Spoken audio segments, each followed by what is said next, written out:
dvhub.ru.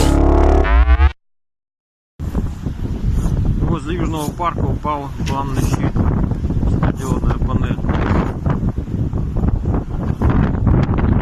Ну вот ветер у нас. Просто сама панель рухнула, а мачта осталась.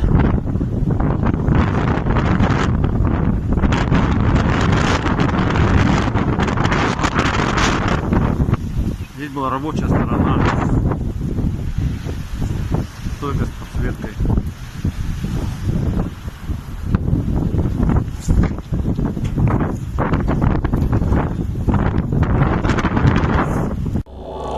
dvhub.ru.